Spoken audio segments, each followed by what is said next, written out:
There we go. Wow. Mic check, mic check, mic check. Hey, hey, hey. Welcome back in to Tabletop Titans. We're gonna cut that. All right, we'll see. There's chat. Beautiful. Everyone's coming in. Mute. He tried. I think you're muted. Muted. Hashtag mulligan. Yeah, we're gonna mulligan this. We're just gonna do the intro and I'm gonna slice this. So this is only for the folks joining us live. What's up, everybody? Webway connection established. Absolutely. There are no words on how to handle GW terrain. So true. Imagine a board using only GW terrain. Oh my goodness. That's what we're going to talk about. Welcome everybody. Welcome, welcome, welcome. We're going to give everyone just a minute or two to bubble on in, but yeah, welcome. This is of course going to be talking about GW layouts, how to handle them, the pitfalls, and the bonuses as well, of course. And you know, we'll as always make this a discussion with chat with y'all. This isn't a lecture. This is sharing some of my knowledge, and then we'll share some of yours. What I was mentioning when I was muted was it is just me today. Brian had a thing come up, so he'll be here for the game later today, but is not here for this session. So you're stuck with just me. That's what's up.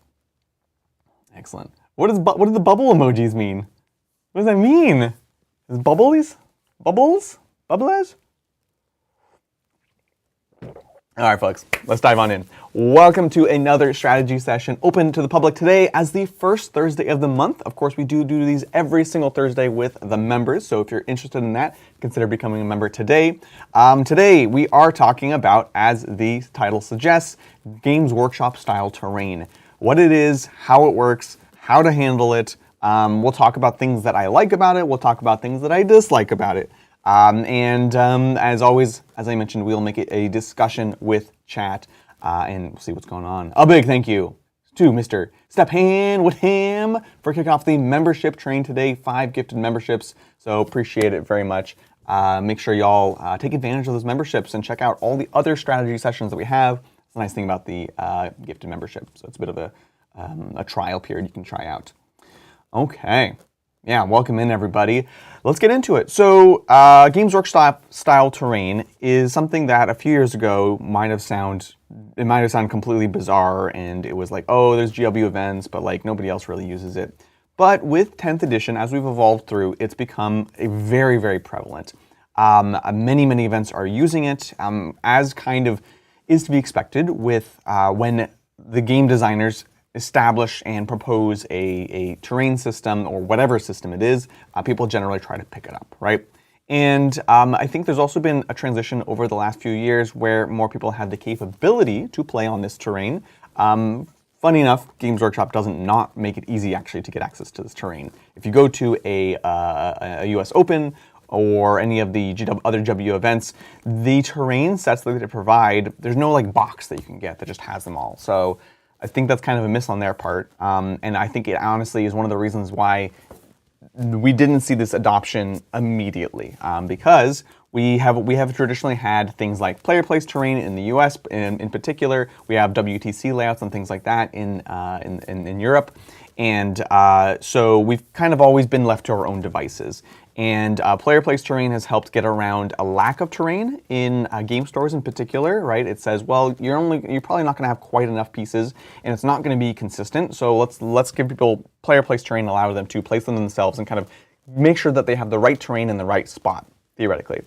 And that system, it helped. It had its own issues, obviously. With the GW system now. And now we're a few years in, there are people that are producing layouts that work with the GW system, and they don't have to be all GW plastic, things like that. We have a lot of different companies doing great terrain for that. So we're finally seeing a more widespread adoption of this layout.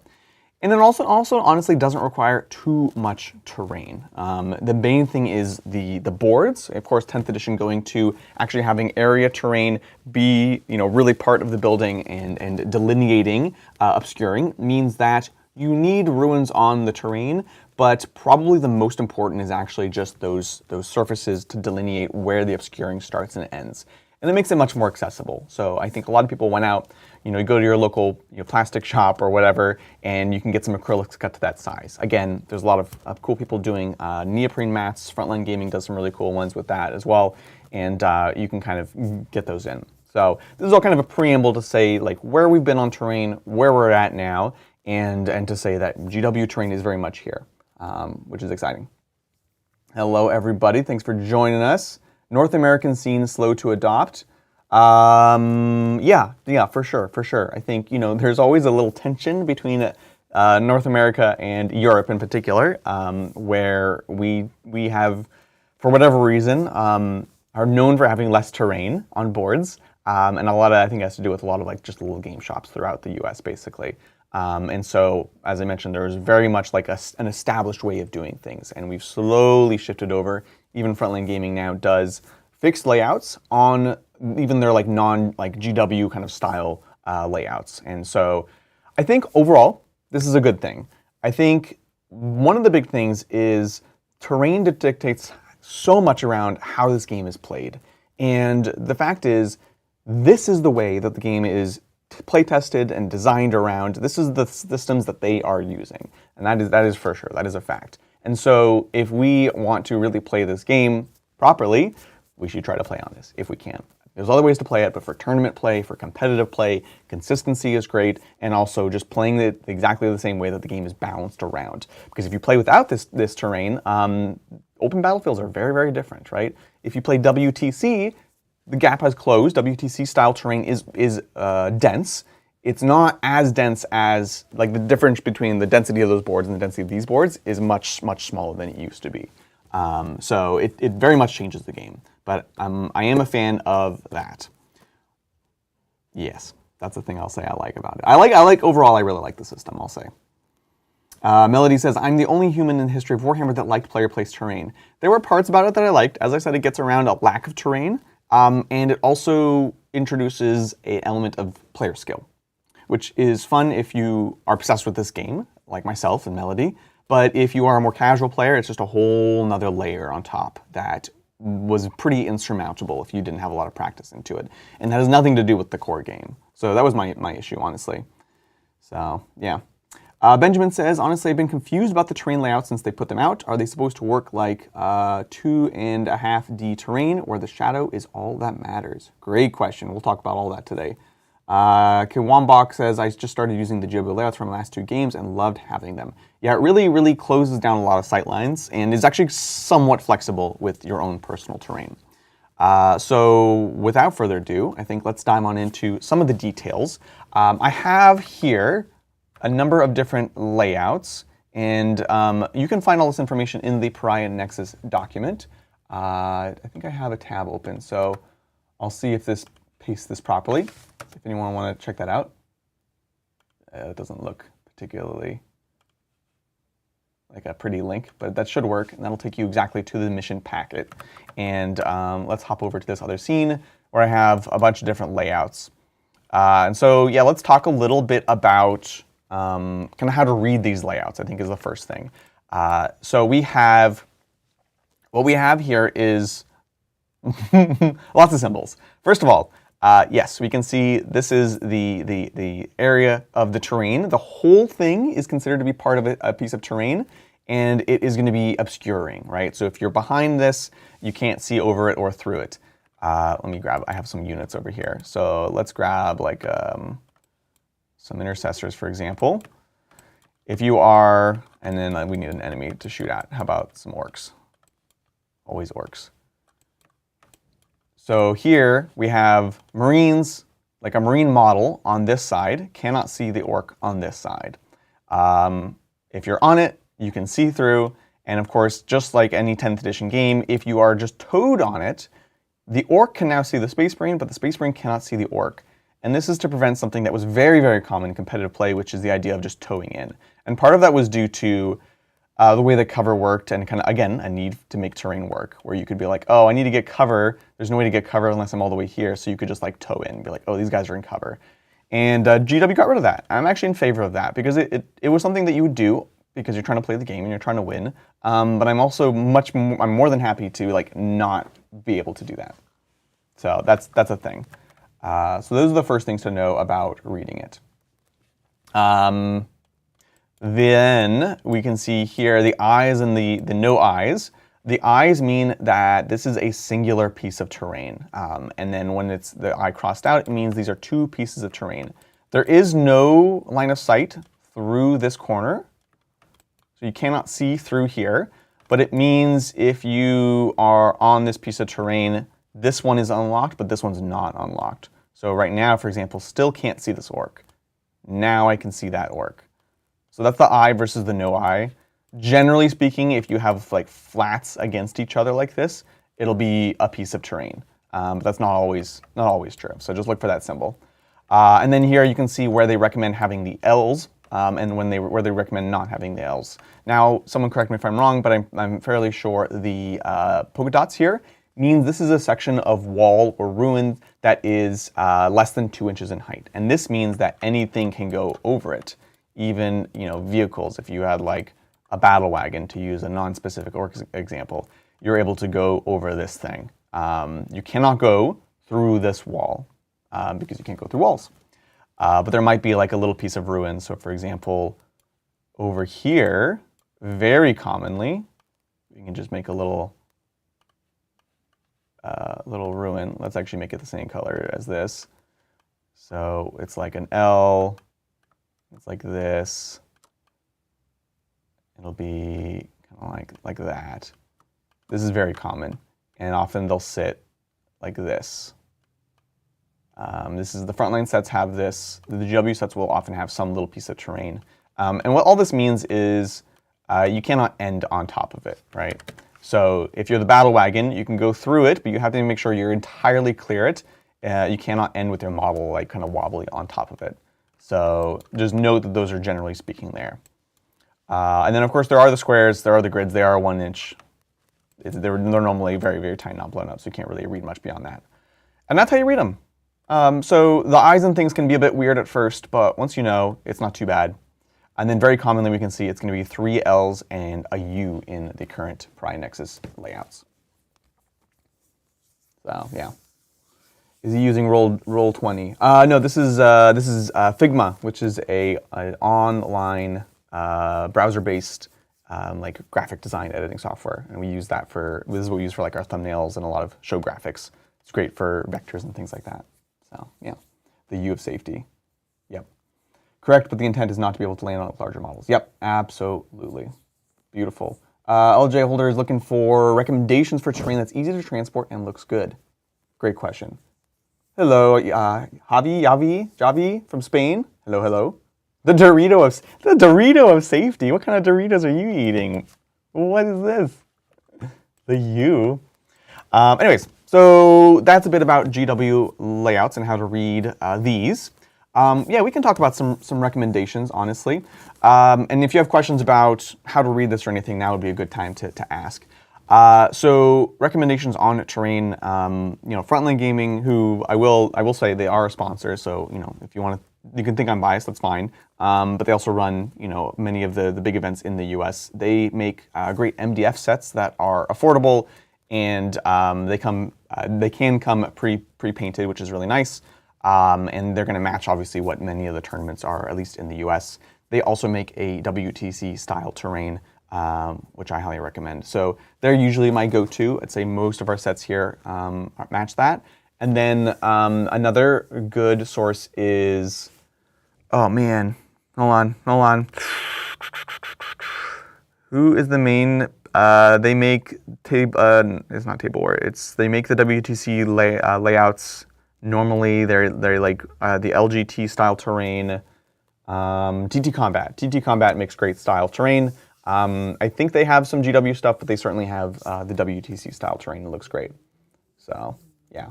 Wayland Yutani is definitely being used a lot in events right now, which is fantastic. And yeah, it's being used a lot. I haven't tried it myself, so I don't have particular thoughts. Steven's saying it's time to shill my product, Titan's Terrain. Look, Titan's Terrain is fantastic. It's not currently going to create these layouts. We might be working on a little something, but you can get similar. It still plays good Warhammer. It's just not going to be like these GW layouts. So, to be fair, I have to say it's not going to do the layouts that we're going to be discussing today. So there you go. Cool.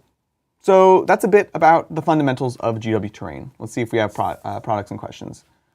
Blue squares are still light ruins. Let's see. Can you still see in maps across blue terrain? Yeah, no. As Anthony and Melody point out, blue is still obscuring, and these are one physical tile still. Whoops. So this is one piece of terrain. So if we're here, we cannot see across. It just delineates basically like the height of it. I like the layouts that they have here are much better than the ones they had in the last tournament pack, where they had like width to represent height, and it was like weird and hard to read and impossible. So yeah, good question, because it could be read differently. Yeah, Gerard's saying they like the frontline WTC terrain. We actually have a box. I need to build it. I'm excited to talk about or to use it. And let's see. Can you talk Titanic and Knights on terrain and visibility? Yeah, absolutely. So just fundamentals here. The thing to remember with Titanic is the whole towing in thing that I discussed earlier, where you cannot just tow into a piece of terrain and see across. That is exactly how it works with Titanic now, with towering, right? So if this was a knight, I can't see this orc, but if I'm even just partially on it, I can see. And the reason for that is, imagine this is a giant oval knight base. In order to unlock a piece of terrain to see with true line of sight, you have to be wholly on it. So like a knight would have to be here. And you can see even here, it's even a little dubious in my like arbitrary sizing. Like if you have even just a little bit, like a smidge off of the terrain, it does not unlock line of sight. So if towering played the same as every other unit, or sorry, if these big units played the same as every other unit, it's actually really hard to get like line of sight across the building. The way that you would have to do it, and the way you have to do it with other big tanks, is poke out the other side, because you can still draw line of sight from the other side of the ruin. So that's going to work the same for all of these pieces here. Height-wise, the standard for GW terrain is 5 inches tall. So you can do some pre-measuring. There are cases where, if you have a vehicle in here, you can see over these ruins, because there are only 5 inches. They're going to have a second floor, so it might be hard to actually fit in there. But theoretically, if you're above 5 inches, you may be able to see something across. So ask your doctor today. Hope that's helpful. Beautiful, beautiful. What is up, Fugs? Our wonderful mod. So many great mods in chat today. Thanks, folks. And remember, if you have any questions, let me know. I'm here to help out. All right, let's get into some of the layouts. So there are a ton of layouts. There are 8 of them, to be precise. And I have them all here. I have pulled these 2 down because these are not recommended for tournament play, funny enough. That's not true. I think on most of the missions, like if I, for example, pull up the Tabletop Battles app, if I look at mission A, those aren't recommended. I don't think they're recommended on any missions, though I haven't officially confirmed that. I'm just looking through them now. Yeah, I'm seeing 3 and 5 just never used, right? That is what's going on. What's up, Doc Mel in chat? Hopefully you're having a lovely day. So Titanic do get to draw line of sight when just towing in. Maxwell, yes, that is correct. Just remember, it's still true line of sight. So if the wall is preventing them from seeing the thing, like physically, when you get down to the model line of sight, then you can't see. You can't see through walls. But towing in will allow you to basically ignore the base. So yes, good question.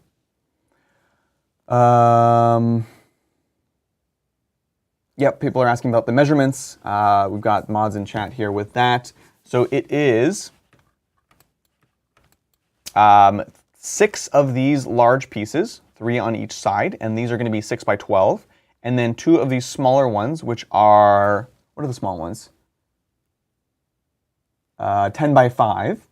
And then we have these 6 by 4s, and there's 4 of those, right? 1, 2, 3, 4. And you can see in all the layouts, those are all consistent. So you can go out today, you can literally make these out of nothing. I've made them out of paper in a pinch. You can obviously buy nice ones, and that will work for all of the GW style terrain layouts. And if you want to practice for like an event and you don't have this terrain at home, just literally cut them out on a piece of paper. I've literally done that. Visiting my dad, we're prepping for like Nova. I'll just cut them out, and that gives you a good sense for them. This is actually a question that I have. I feel like I'm answering as I'm looking at them now, though. These L's are not the same, right? In all of them, the U is the same. This L matches this L. This L does not match.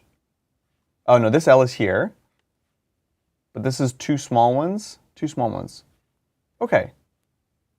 So are they the same L's these days? I've been actually wondering this the last couple days. I've just been too lazy to actually look it up. I think they are. Because one of the issues with the last tournament pack is the terrain it wasn't quite clear exactly what were the physical dimensions of the terrain that you needed to build all the sets.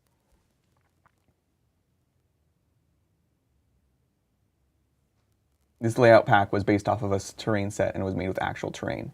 Yes, absolutely. Which set of terrain that was? Who knows? Yeah, great question. Yeah, great point. Yeah, so when you go to GW events, generally speaking, this is using the like Martian kind of style terrain. You used to see more of like the orc terrain stuff as well, but generally speaking, it's the ones with like the cog in them. I believe it's like one of the Manufactorum sets, and so you have all these L's, and this is how they're oriented. So yeah. Is there supposed to be a certain amount on each side of those shaped buildings? That's a fantastic question. It's pretty dang ambiguous, to be honest. So they, generally speaking, are supposed to be up to the edge here. But of course, these shapes are not 100% flush. So you will have just a little bit of lip, which 9 times out of 10 doesn't matter. If you're Titanic, suddenly it does matter. You know, things like that. And then the U's, same thing. If you're playing on GW style U's, GW, like true GW, these go all the way to the edge. If you're doing some of the MDF, they generally have like a little, like a buttress almost, that kind of forces them back, which can make it a little bit awkward because it's not 100% the same. Not the end of the world, just things to know when you go set up, and talk to your opponent as always. You know, be like, okay, is this U all the way to the edge? Where is that supposed to be? As you can see, this one it's supposed to be smack dab in the middle. This often gets shifted around during a tournament just by accident. So, you know, when you show up, make sure that this is proper. And it's also not supposed to go the full length of the U, which is another thing that happens if you go to a GW style event, because this U is made with 2 separate pieces. It's basically like one of these and one of these kind of. And so there's like some overlap. And so sometimes they'll end up being stretched all the way across, which is not technically correct. So again, nobody's trying to be malicious here, but it's just the reality of like playing an event with physical terrain. So yeah, definitely ask a TO. And I think again, at the GW stuff, they technically say like you have to ask a TO. So just be like, hey, can you set this terrain for us? And they'll do it for you. So that's nice. So yeah, a lot of like little nuances. Overall, I like the system. It's pretty smooth, but there's little things to kind of consider as you get through it. Harkins says, I really struggle with these new terrain rules since I've been playing since 3rd. Yeah, it can be a lot at first, honestly. To be honest, most of it is just 2D now. Take it for what it is. I wish it was a little bit more 3-dimensional, but it's generally speaking 2D, right? This blocks line of sight. The height, this is 5 inches, which is technically a thing, but it's very consistent. It's not enough for plunging fire, things like that. So just take that all into mind. And then same with these like ruins, right? These little ruins that we see here, they are generally speaking not actually 2 inches or less. They're kind of a little bit more, a little less, and so it's kind of an abstraction. So again, getting back to the idea that really this is kind of 2D, yeah. True line of sight matters, and the shadow of the terrain matters. So yes, they're both true. Yes, 2 inches. The blue does block line of sight. So if you are behind a piece of terrain like this, they cannot see each other, right? Once someone is on the terrain like this, now it is true line of sight. Meaning, if my orc is here, technically, so this is the obscuring doesn't matter. This marine cannot see the orc, purely because there's this big wall like physically blocking. The models cannot see each other. The moment I'm poking out here, then we can see each other, right? Because then we have this line right down here. We'll make it like super bright and give it a bit of thickness here. Right, that's true line of sight. The moment the orc goes to here, cannot see, because you cannot see through this piece of terrain. If you're on it, then it's true line of sight. The 2 inches do still obscure.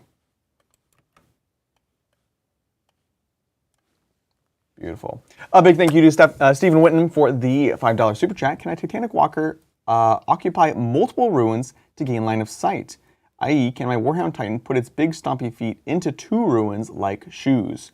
Yes, absolutely. So the Warhound Titan is a particularly egregious one, but like imagine you had a Stompa or something, and you could span these 2 objectives, these 2 ruins. You will unlock line of sight through both of them, and it's most of the time it's fine. You know, I think if you could somehow find a model that's stretched here, that would be quite good, because then you're unlocking this entire quarter. And this matters a lot when this terrain is improperly built or improperly provided. I'm not naming names, but there was an event in which basically a Lord of Scorpion, what is it? Scorpion? No, it was just Lower Skulls. Just Lower Skulls starts here, moves up here, and now unlocks all of this because it's tall enough to see over this physical ruin. So like this whole thing just becomes a kill zone. And that sucks. That sucks. Do you guys think you could do one of these combat and charging? Yeah, that'd be fun. If you find this helpful, Derek, we can absolutely do that.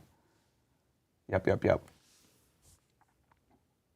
Yep, if you're towing in, your enemy, your foes can see you, but you cannot see them.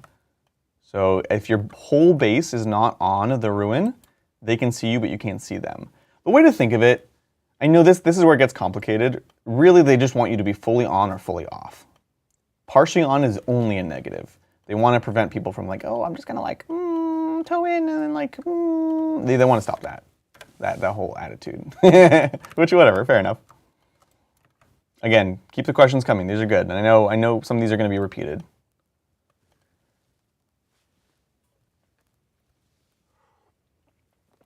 Mantas, I know, right? Look, if you can get a manta on the board, you deserve it.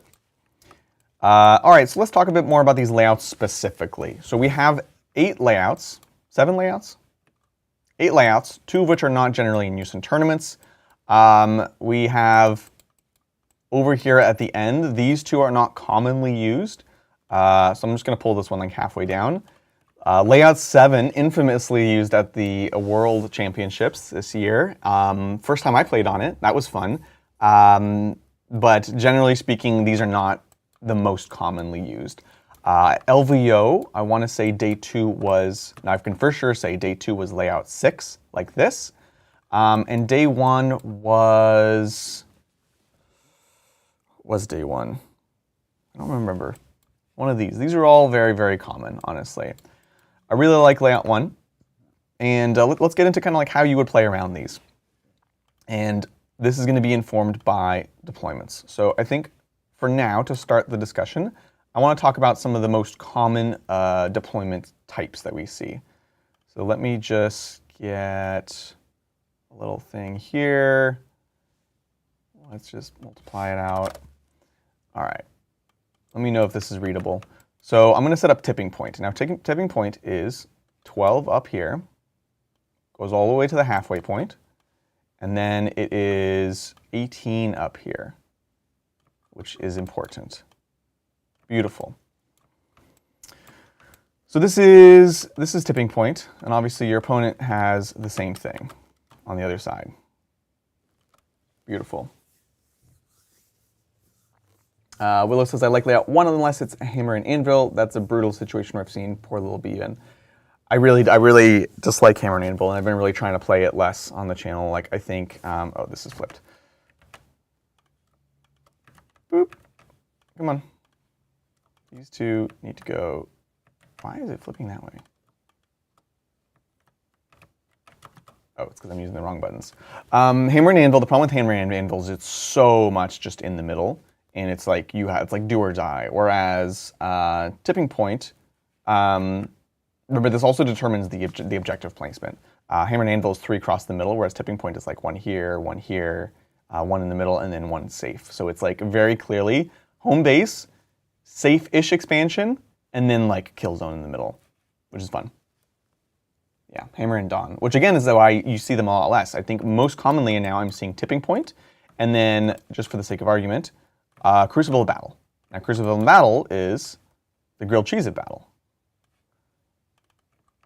And you know this because it looks like 2 grilled cheese being pulled apart, obviously. It goes like this. And then let's bring that over here so we can see that. So those are 2 very, very common deployments. And again, as I mentioned, we'll determine the objectives. So let's throw down some objectives real quick just so y'all can see how this works. Let's make these green. Everyone likes green. Green is best after all. And so this won't be exact. Bing. It's like this-ish. And then we have the home, which is like what here, it's what, 10 and 14. Actually, this one I think is way back. And then here. Now, this is the layout for tipping point, which is generally good. I have one grudge to pick with it, and it's a grudge to pick with physical terrain, issues with physical terrain. Theoretically, you have an objective marker right in the middle. And theoretically, if you are behind this ruin, there's a little sliver, even here it's still not big enough, there's a little sliver you can be behind the ruin and holding this objective. I have almost never played a physical game of Warhammer where that actually lines up. Somehow it's always a little short on one side or the other. Mats are obviously not cut perfect. It's a real pain in the butt. So have that discussion with your opponent so you're clear on where you can hold the objective, where it extends. So like if you open up the Tabletop Battles app and you do this layout with this deployment, you can zoom in and see there's a little sliver. So just make sure you're clear with your opponent. It's I don't know what causes it. It's just a thing that happens. A big thank you to Minnie Maher for the gifted Tabletop Titans membership. Thank you. And welcome Mr. Black to memberhood. Yeah. And Harkins is saying, it would be nice in your next few stream games with GW maps and terrain. You explained why you're making the decisions on your movement and why. Yeah, appreciate it, Harkins. Yeah, we can definitely try to do more of that. We try to do some, but it's always tough because it can really bog down the event. So yeah. Benjamin says, I've heard various content creators say expansion objectives. What exactly are they referring to for that? Great question. And I'll tell you what, we have a great session on this in our members content, so you can check that out. Become a member, check that out. But generally speaking, so you have your home objectives. You have your home one where you start, and this is pretty safe. It's behind obscuring. You can have some units. They're going to be holding it down. They're going to be, generally speaking, they're going to be safe, right? Then you have your expansion, which is to say, okay, you're probably starting here-ish with a unit, and you're wanting to get onto this objective. You're trying to expand onto it, and you're trying to hold onto it. Whereas the middle one is not a great expansion objective. It's the objective that you're probably going to be flipping back and forth with your opponents, right? Like the safest you could be is behind this ruin here, which again, not terribly difficult for your opponent to say, okay, move forward, charge, fight you, maybe through the wall, whatever, and take you off that objective, right?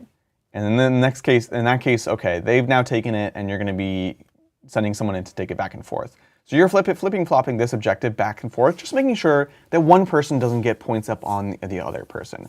So this, however, is much more defendable because of your ability to like just tuck in a model here and say, okay, you are really going to have to get around this angle and see me and shoot me. And you can be stacking up multiple units here, really just shoring up your weaknesses, things like that. Multiple units, multiple models, whatever. And now it's going to be much harder for your opponent to get in. If they go in and charge with one, you can intervene with another. If they're getting out with shooting, then that's where having multiple units is important. So that's the concept of an expansion objective. It's like the first objective you're going to move out onto and try to decidedly hold rather than just flip. And by flip, we mean remove control from your opponent and potentially give it to yourself. Yeah.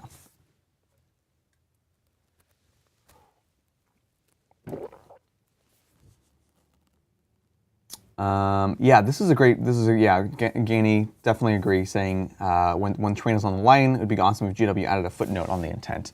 And maybe actually, I'll send him an email about that, because that's actually a great point. Just something just reiterating. They've shown their willingness to add little designer's commentary on this kind of stuff, and I think that'd be super helpful here. So, something to note. So this is good. Talking about expansion objectives, we're talking about, this brings us to the topic of angles. Again, we have a different session about deployments. I'm not going to go like 100% into deployment. We're mostly talking about terrain here. This layout I like a lot. I like for many reasons. I, generally speaking, play melee factions. And what this deployment allows you to do is to stage in this nice little crook right here. This is where you can have, again, a bunch of units, a bunch of models, very, very safely, just tucked in here, out of line of sight, because this is all obscuring. And your opponent, in order to see here, would need to come, zip, get a nice little line of sight. The green's actually a little bit hard here. We're running out of colors. Pink, purple. All right, let's just extend this over here. So if we wanted to be able to see here, like we realistically, if I wanted to like, okay, we wanted to go through here. This is the edge of the model. We'd have to get here. It's super, super tight. So we have to get all the way here, which again, if you're going first, you're set up here, you're safe. Your opponent's starting back here. For them to get this far, obviously check if their army can do that, but it's difficult. If you're going second, okay, now it's possible. But hopefully, you're either past this angle, you've pre-measured it, you say, okay, I will just be here. And now it's literally impossible unless you get past here. And guess what? You can't, because this one now starts to block line of sight. So I love this little L to just like tuck in a unit, be safe, and then in the next turn, start charging out. Do your melee thing. If you got to advance and charge, you're ranging to this, or you're ranging to here. And what will often happen is it's an arms race. Both sides will build up units on the other side of these Ls. Very, very common to see this. What's up, Go For It Painting? Thanks for joining us.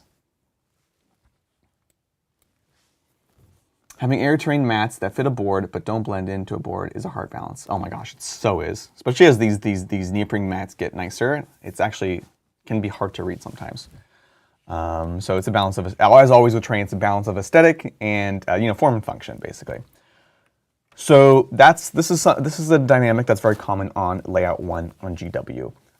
What I also want to talk about, since we're talking about angles, is this. I love this little piece. This piece is awesome.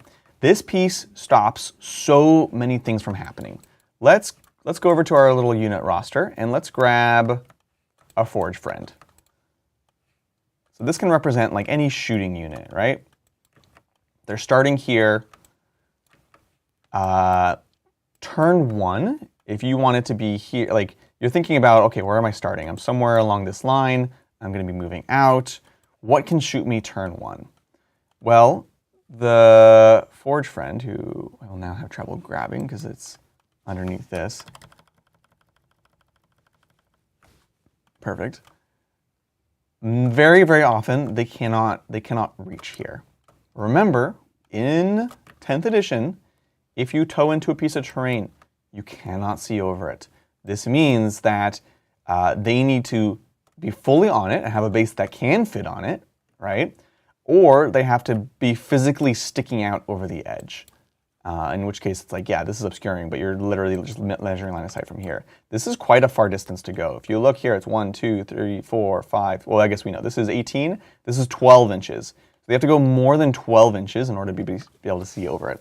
It's not very uncommon, but it's not the most common thing in the world. You know, you got Vindicator players. They love to send up a Vindicator here. Vindicators only move 9, so they'd have to get Dev Doctrine. They'd have to get a high roll advance and get poking out the other side.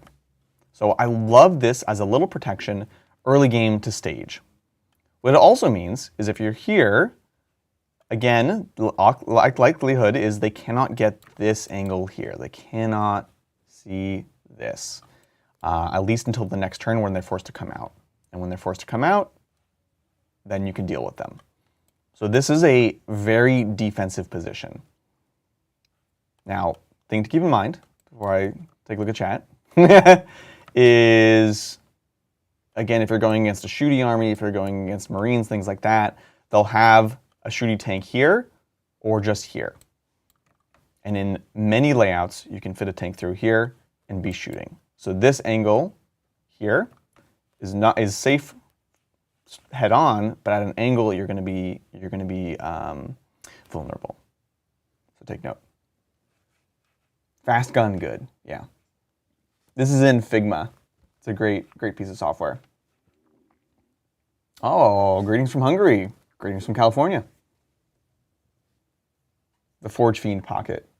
Yeah, this is a great Forge Fiend pocket, especially if you're like true CSM, because whether you have rerolls or not, you can pop sustain and have a bunch of shots. So if someone pops on this objective, it's really, really hard, borderline impossible, to get onto this objective and not be seen by this Forge Fiend who can overwatch you and just try to get lucky. You know, again, that's why verifying that you can be on this objective behind the wall is important. Don't be weird about it, just ask. But yeah. The other thing I'll note with this little piece of terrain is rapid ingress. As we mentioned, there's this dynamic that happens of you're both, as I like to say, waiting around the corner with a brick. You both have assets. Someone's gonna have to pop out first and make the move, you know? And so they pop it out here and shooting. What will often happen is they stage here.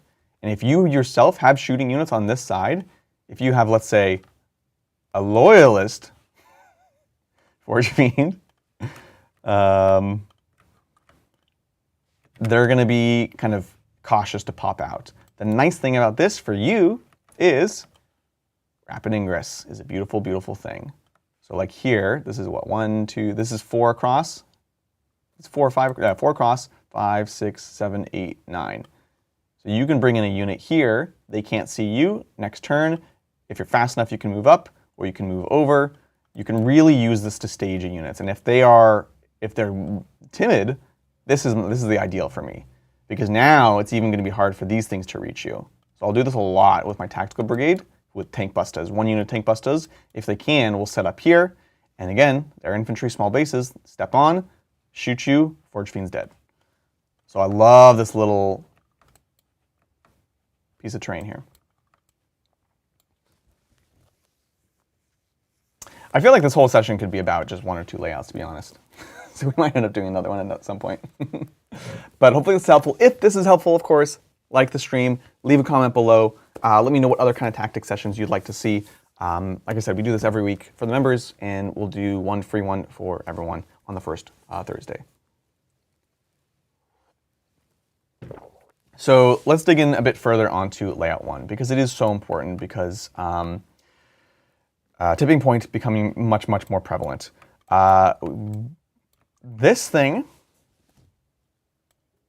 This part of the board is something that players miss often. The fact that deployment does not, in fact, go all the way to the edge of the terrain. In fact, you have, as you can see, 2 inches of play here. What this means is there are some fantastic secondaries that, there are secondaries that are fantastic to score on this deployment because you have 2 inches of play here, especially if you have smaller bases. With Marines, it can be a little bit tougher, but if you're like, you know, elf bodies, neophyte bodies, demonette bodies, whatever, it's much easier because you can basically be staged here. Cool. I have, scouts. Scouts are great for this. Yep. This is where the inaccuracy of my drawing is gonna bite me in the butt. So you could have a unit here. Cool. You drew containment turn 1. We'll step on over, get containment. Obviously, make sure within 9. It is possible with certain units. I know it doesn't look good here, but it is possible. Recover assets. Also, this is a great place for that. You will have to be up against the wall, so it does mean that you are chargeable, but you are very safe. You're safe from shooting. So this little sliver is very important. And of course, for contain purposes, you could also be here. You could just kind of tuck in here and be pretty far away. They're not shooting you across here. They're only shooting you across here. And again, we have this whole dynamic of like where are these shooting forces going. So just note you have this 2 inches of play.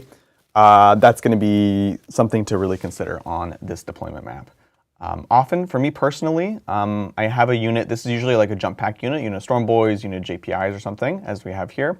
And they're getting ready to do actions, whether it be containment here, whether it be engage over here, whether it be flipping this objective. This is a very common way, a place to just flip this objective. So we talked about home objective, keep that safe, protect that at all costs. Expansion objective, this is the one that's pretty safe to hold. And then the other two become kind of flip objectives. This one you're often going to trade. It's the easiest to trade. It'll cost you a unit, but it's the easiest to sort of accomplish, right?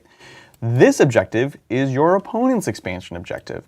And this is the one that you'll most often get the highest return on flipping. It's going to be harder because, again, as we mentioned, they can have lots of units here, lots of things to sort of respond to. But if they don't, or if you can just reach, I think one thing I'll see a lot of the time with people is they'll just have like a unit here. And, 5 jumpy whatevers love to flip this if they can. If I can advance and charge, that's fantastic. But there's a lot of ways to do it. Come on out and shoot if they're sticking out at all. But this is the objective that you're going to be kind of launching from here, or staging here and launching from here, and really trying to just flip this objective. Very, very, very important one.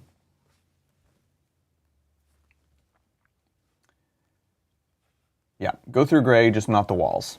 So all this stuff you can go through. You can go through the blue as well, obviously. Yeah.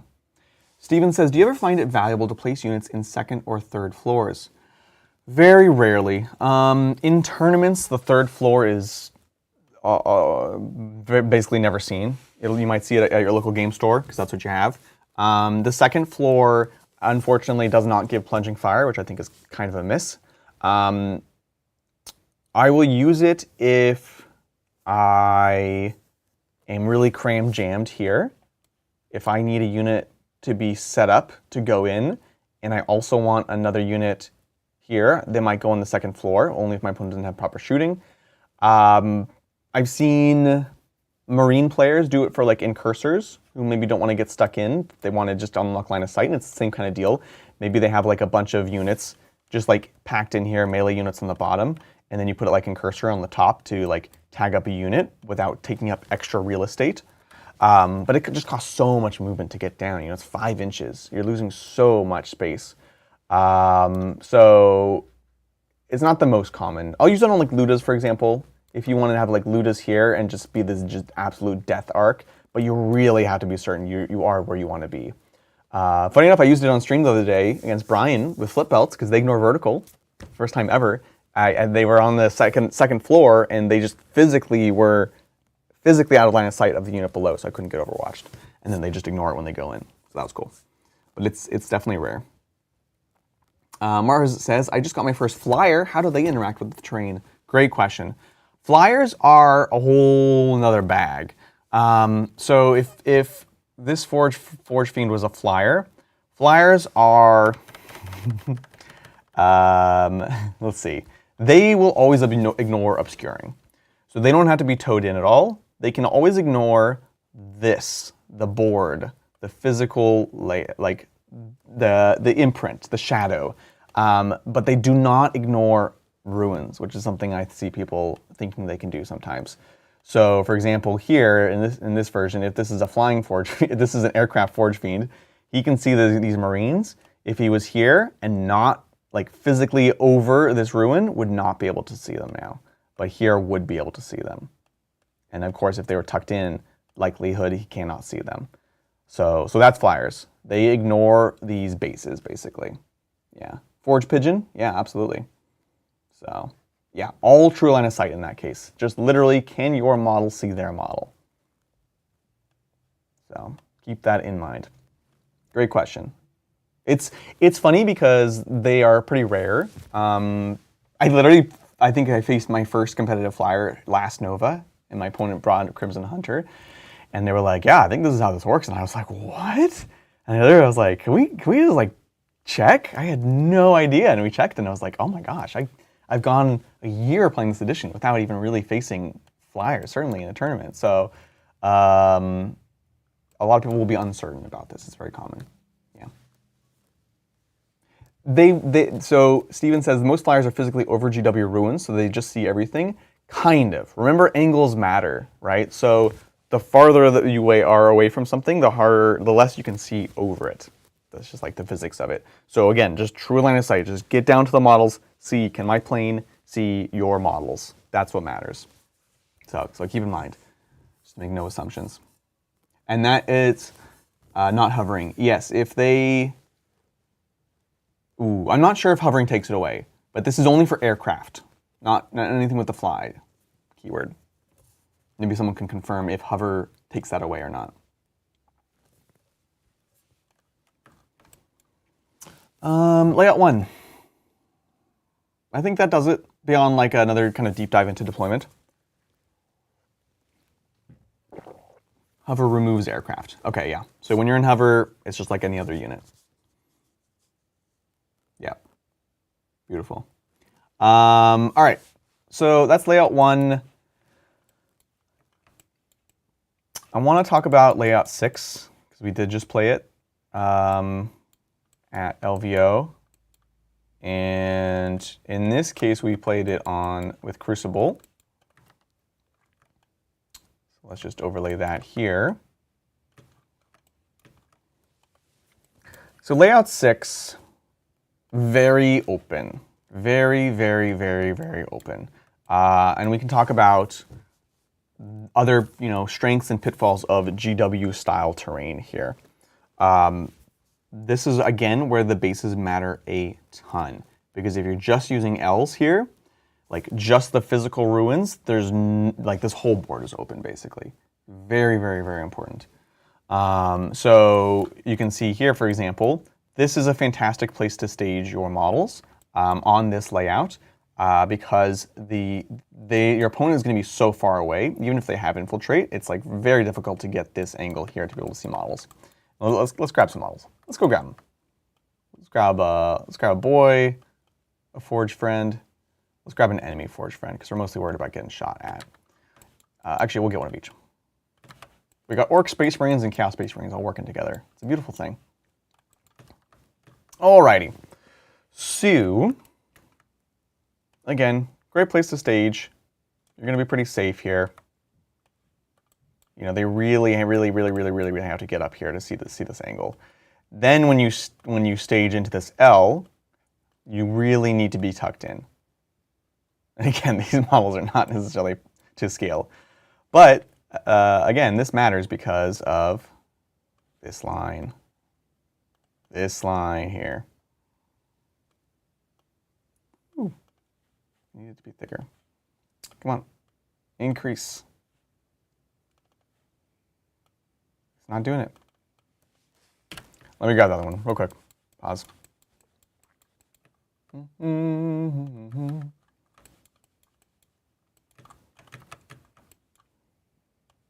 right. So this line here. We put that through the marine-ish. They can, if they just see a sliver of you, see you. So you can see in this case, we're actually seeing them all the way back to here. So if you had a unit that was like staging, if it was staging here, couldn't see you, next turn if they're able to move just here, again, just a sliver, they're able to see you. So great place to stage, but keep in mind, they're gonna be moving up the board. This angle is pretty darn good as well for staging, but you have to watch out because you could be attacked on two fronts. A Warhammer joke for you. Here, again, they have to be pretty darn mobile. Remember, this feels like this is open, but this is a ruin here, this is a ruin here, these all block line of sight. So this angle is actually extremely difficult to get, and unless they're a very, very fast army, they're not going to be reaching. The other side, however, though, if you say, oh, I'm trying to hide here, and you poke out on this side, this angle, very easy to get early game. They can literally just start here, they can walk forward, and they have all this interplay. So this is something that's, you really want to keep an eye out for, is staging here. When you go to then expand, it kind of inverses in the sense that, like, now this one is suddenly very open because this L, and they just need to get here. And if they're started here, they can get they can get zoop straight through. So keep that in mind. And then finally, we have the other side. So you can see I kind of break this up into like the 3 ruins that we have here. We'll break it up into like where the units are going. This angle is fantastic. You're going to be starting a little bit far back. You'll have to really measure and see if you're able to like reach your objective here. But it's nice because you can stage here and yet again be quite safe. And if they want to come get you, they're really coming up all the way up the board to see you like so. So those are kind of like the 3 staging points that you have on this deployment. What's up, James Carmona? Welcome to the chat. What's up, Tempest Terrain? This is so helpful. Thank you. Hope you are good. Thanks. I'm doing well. Really appreciate it and hope you guys are liking it. Willow likes layout 6. You monster. You monster. It is very, yeah, it's definitely shooting favored. The end-to-end shooting down the sides is so weird. Yeah, this is just wide open here and wide open here. And the thing that Melody is probably also thinking of, and one of the reasons I personally hate this layout, is these L's here. Do note, when you're doing GW style, this L does not go all the way to the end. This is only 1, 2, 3, 4 inches. So it's very, very difficult to tuck a unit in here. Again, Marines are not to scale. This is where Scouts are great. This is where Striking Scorpions are great. Rangers, you know, those kinds of units. You can see even here, even in this like little simulation, it's super hard to be tucked in and not just be able to be shot. You know, they're moving here. If they're, let's see, 1, 2, 3, 4, 5, 6, 7, 8. Forge Fiends might even move faster. Like, no problem. They're seeing you. They're shooting you. You're dead. So this L is very deceptive. You need a tiny unit to tuck into it, or you need multiple units or something. Lieutenant with Combi can be kind of fun here because it's like he can be really, really tucked in. But these lanes are much more open than they seem. This is not a guarantee, but it is where an objective will often be.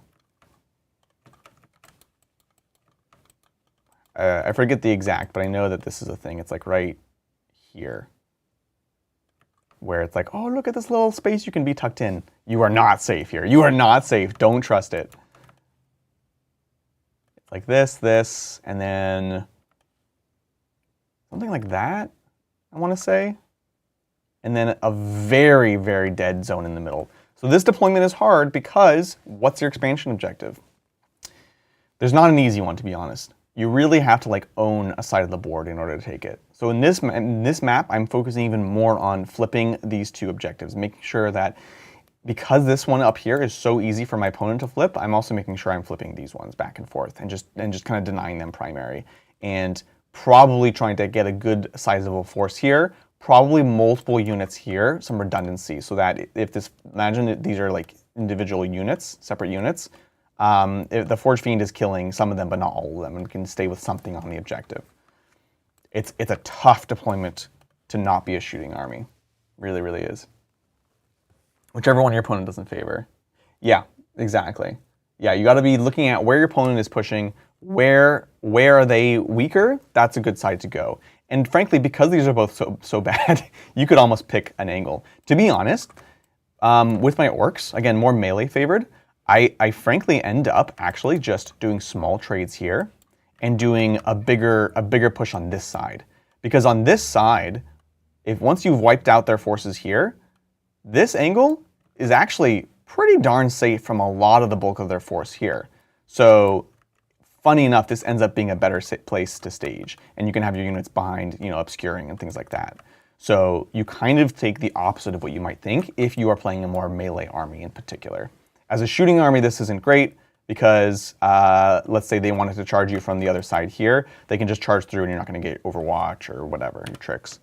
So layout 6, very weird, but again, relatively common. So this is you know, why I want to kind of talk through this one in particular. Scorpions are good for 75. Yes, I absolutely agree. I think Scorpions are great, and they're great at this specific role. I think Rangers are okay because you can reactive move, so they can be good for doing actions and getting away, but they're not going to like have staying power. Yeah. Tempest Terrain asking, do you know what style of terrain is used at Adepticon? Currently painting up Death Guard for my first US trip. Ah, so exciting. That's awesome. We'll be there. I'm not going to be playing in 40k. I'm not going to be playing, but definitely love to see you. I don't know. Anyone in chat know what Adepticon's playing? It's probably going to be GW style of some sort. I remember seeing terrain being painted up for it. Looked very cool. But yeah, for the singles, 40k GT, yeah, GW layouts. Okay, perfect. Yeah, I remember seeing something about the new terrain, which looked very cool. So again, very, very important. Oh, I see, Ganny. Don't play with my emotions and say scorpions are great at 75 points. Just playing. I think they're totally good. They're totally fine at 75 points, honestly. Could they go to 65? Yeah, probably. But I think 75 is totally playable as well. I know, Melody. I'm curious to see. This might be a scoping year. Maybe next year I play. But very excited. So layout 1, layout 6. We can talk briefly about layout 7 because it's so wild. So you can see immediately, this terrain layout looks like nothing we've seen before. Nothing. This is like line them up and knock them down. And remember, again, very common, and I think this is what we had at Worlds, to be playing on, sorry, let me select all these, tipping point here. I shouldn't say anything's common with layout 7 because it's not that common, but it scarred me because I was just so unprepared for it. So you can see here, amazing staging, amazing staging. You can be back here, you can be back here. What happens on this layout is you've got your objectives like here-ish, and then obviously the one in the middle, and then the ones back home, something like this. And so in this case, you're a little bit far from this objective, but you're just it's so hidden. It's so hidden. This is one of the weird exceptions I was talking about earlier about terrain. These are both obscuring, but they're not the same piece. So if you're on this piece of terrain, it does not unlock line of sight into this one, which again makes this such a safe expansion objective. It's fantastic. I think this objective is actually even tucked up a bit more, so you can be kind of into the U here. The middle, it's another case of the opposite being true. We have the space behind this, very safe, nice, really hard angles for your opponent to get to. The moment you step in, you have this big open space right in the middle where someone can just move up and shoot a unit and see and shoot into here or shoot into here. So again, small units that can just tuck into these L's, going to be very valuable to stage with. So an absolutely bizarre layout. This one heavily favors melee, as you can imagine. You have these great launching points set up here, launch into your home base, set up here, launch into their expansion objective, fight over the middle, everyone dies, win-win. So this is why this was such a shock at Worlds when this was the first 2 games, it was the first day. And as you can see, I've still not recovered. A big welcome to Crane Co. for becoming captain. Welcome. Check out all that extra behind the scenes content and the other tactics videos we've done every single week. We call 7 and 8 trench warfare. Yep, absolutely. So true. Stephen Williams says, it blows my mind that GW doesn't have a couple of $300 to $500 boxes of their terrain that create full board layouts. They would make a killing since the molds are already made. Honestly, yeah, I 100% agree. I'm shocked that there's no bundle you can just buy and do the GW layouts. I would do that in a second. So I don't know why. I don't know why. It's like when like obviously they're a company and they're driven by money and I understand that. But sometimes when people attribute things to that, and you look at this, you're like, guys, they're clearly not making all the decisions around money. Otherwise, they would not be recommending this layout. You know what I'm saying? So yeah. Let's see. Dad Side Hobbies. Thank you for the question. They say, hey, I have Proxy Dante and Mephiston from Wargame Exclusive with flat bottoms to their resin sculpted bases. What's the wobbly rules concern currently with this stuff? Flat bottoms to their resin sculpted bases. Flat bottoms. I mean, it should be fine, honestly. I'm not totally understanding the issue here. Like, as long as the base size is correct, the bottom is flat, and it's totally good. Yeah, that's totally fine. There is no wobbly model, though, unfortunately. So if you have trouble placing a model, you just can't place it there. The thing is, though, as I mentioned, they've really flattened the layouts. They've really flattened these things. Like, the truth is, like, if you want to stand on the second floor, you can, I feel like this is like a full head moment. If you want to stand, I just realized. No, yeah, we're good. Okay. If you want to stand on the second floor, you have to have your whole base entirely on the piece of terrain. So there is no like overhanging, so you're not going to have any weirdness with that. The tiny ruins that we discussed with the L's, like right here, you can't be partially on that anyways. So wobbly model doesn't really exist currently, but it's also not really a problem. And I think, you know, those models that have equivalent base sizes, not really going to be an issue. I'd say it's fairly common. So I wouldn't be too worried. Yep. Yeah, exactly. No overhanging, no wobbly. The bottom of the resin bases are slippery and don't have that tiny lip like a GW base does. So it'll slide and fall easily, but thanks. Oh, I see. People are pretty accommodating with that kind of stuff, honestly. I doubt you run into any issues. If you can if you haven't already primed the bottom, try to prime the bottom, and the little tackiness that you get from the paint, I find will often solve that kind of problem. But people are pretty reasonable, to be honest. If it's like, okay, the model can clearly sit there, it's just sliding, it's not going to be an issue. Yeah, great question, appreciate it. I saw, let's see, some discussion. James was saying it's wild the Legionaries are auto-included in most CSM builds at 90 points, but people get sticker shock paint 75 for Scorpions. It's so true, James, it's so true. It's so true. People get weird about their trade units and their prices. You know, I'm paying 65 for Storm Boys, and you get JPIs at, now I think they're 95, which is finally reasonable, but they're still fantastic. So, but people feel very strongly about their trade units and what's good and what's bad. What's up, Nurgle Matt? Thanks for joining us, as always. All right, folks, I'm going to have to be starting to round this up pretty soon. So if you have final questions, now is a good time. In the meantime, I'm just going to jump over to... layout 2 and 3 are pretty similar. And you can see here, you start to see patterns in like staging. So you can see layout 4 has a lot of similarities to layout 6 with all these diagonal buildings where you're staging right behind here, you're staging here. This one, I will note that this angle is a little bit less safe if your opponent can be aggressive, but it's pretty gosh darn good. And remember, it's okay to ask questions, it's okay to clarify. Try to do that at the start of the game when you can. You can say, okay, if I'm here, where do you have to be able to see me? And just like measure that out. You can put a die or something. Just have that conversation, you know, be chill about it. Over here, we can see that nice little pocket again, staging here. We have this kill zone. It's similar to layout 6 in that sense. And then in layout 2, what's interesting about layout 2? The U is pretty fun.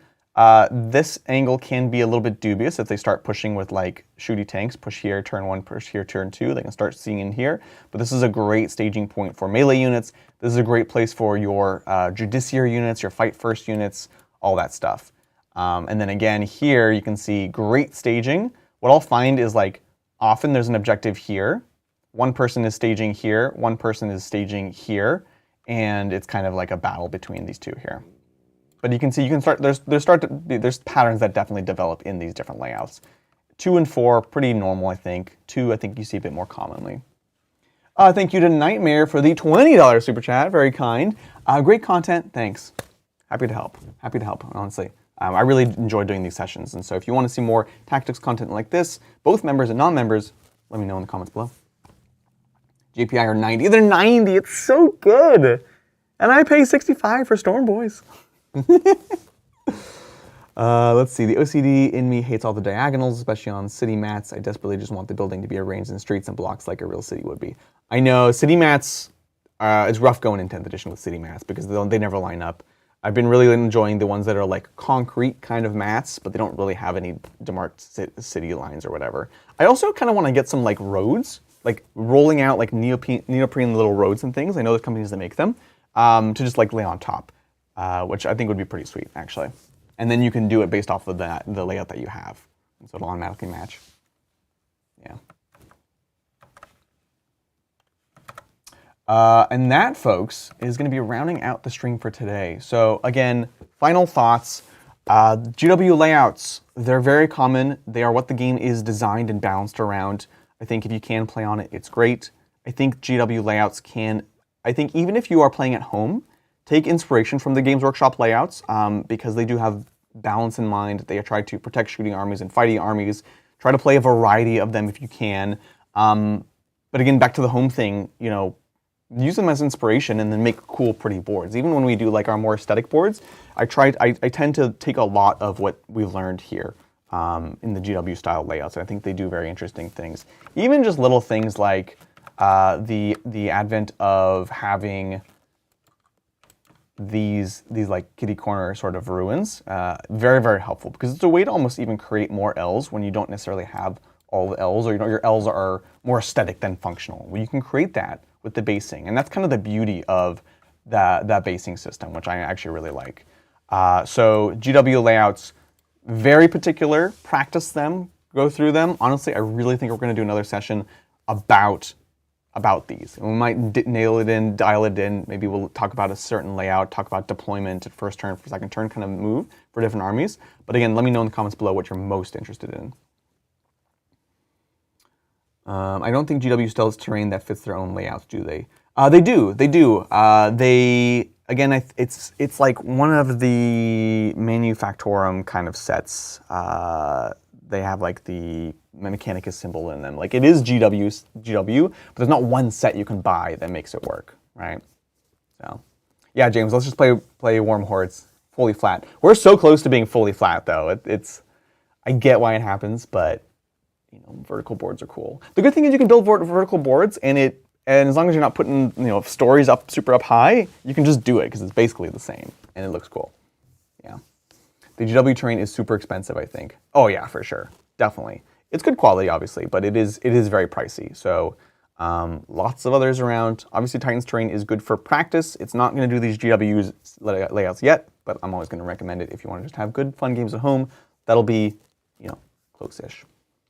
Cool, folks. Well, with that, we have a game coming up a little bit later on today, and so check that out. That is going to be the Tau. I'm playing Auxiliary Cadre, which I really like, versus Black Templars, who we've been having a lot of fun with. So join us for that, and then join us Saturday. If you're here, you might be interested in competitive content. We're doing our Friendly Fire series.